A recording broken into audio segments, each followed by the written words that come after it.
햇살이 거실 창을 통해 고요히 흘러듭니다. 그 빛 아래 한 그루의 올리브 나무가 단정하게 서 있어요. 크지는 않지만 공간을 은은하게 채우는 존재감. 잎마다 은빛이 감돌고 줄기는 시간의 흔적처럼 자연스럽습니다. 바라보는 것만으로도 마음이 편안해지죠. 하루의 피로가 조금씩 녹아내리는 듯한 순간. 그 나무가 바로 지중해의 햇살을 품은 올리브 나무입니다. 학명은 올레아 에우로파이아. 평화의 나무, 지혜의 상징, 그리고 영원의 나무라 불리죠. 혹시 이런 고요한 분위기를 집안에 드리고 싶으신가요? 그렇다면 영상 아래 설명란의 링크를 확인해 보세요.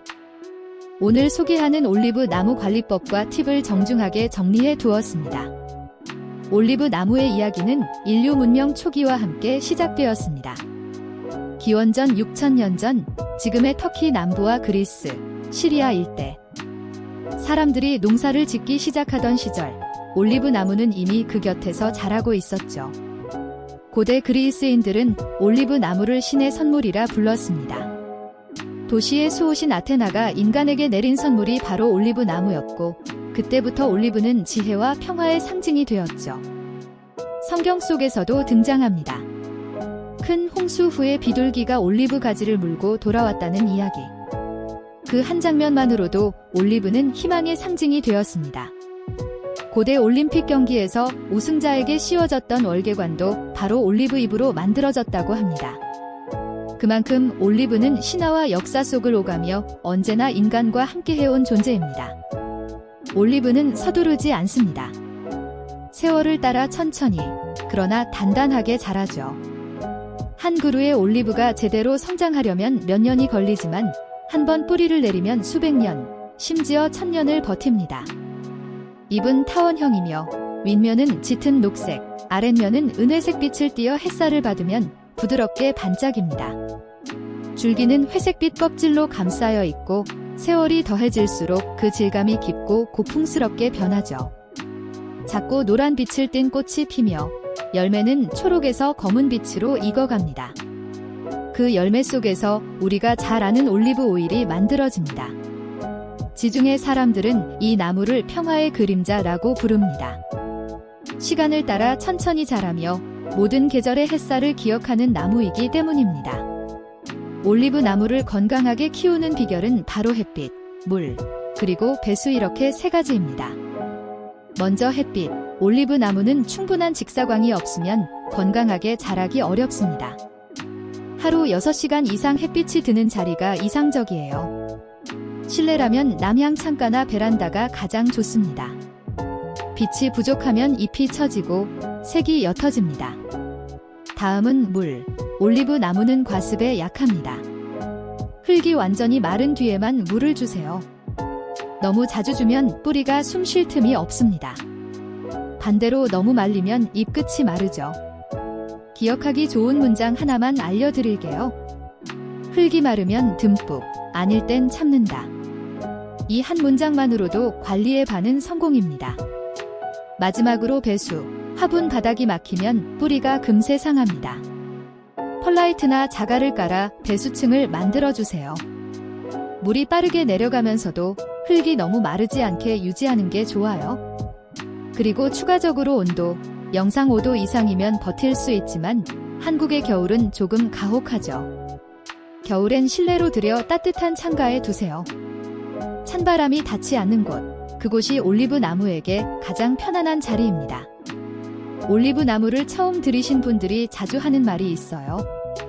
바로 한 달도 안 돼서 잎이 다 떨어졌어요 라고. 그럴 땐 너무 놀라지 마세요.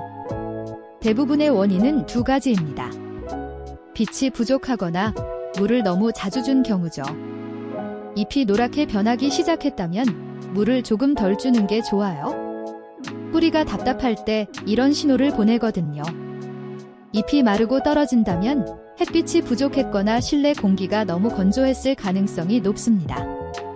조금 더 밝은 곳으로 옮기거나 가습을 살짝 도와주세요. 그리고 새 잎이 잘 나오지 않아도 괜찮아요. 그건 뿌리가 자리를 잡는 과정일 수 있습니다. 올리브 나무는 빠르지 않지만 대신 오래 갑니다. 어느 날 잎 사이로 새순이 피어오를 거예요. 그 기다림이 올리브 나무의 매력입니다. 봄에는 새순이 돋아납니다. 햇빛을 충분히 주되 흙이 마른 뒤에 물을 주세요. 여름에는 고온다습에 주의하세요.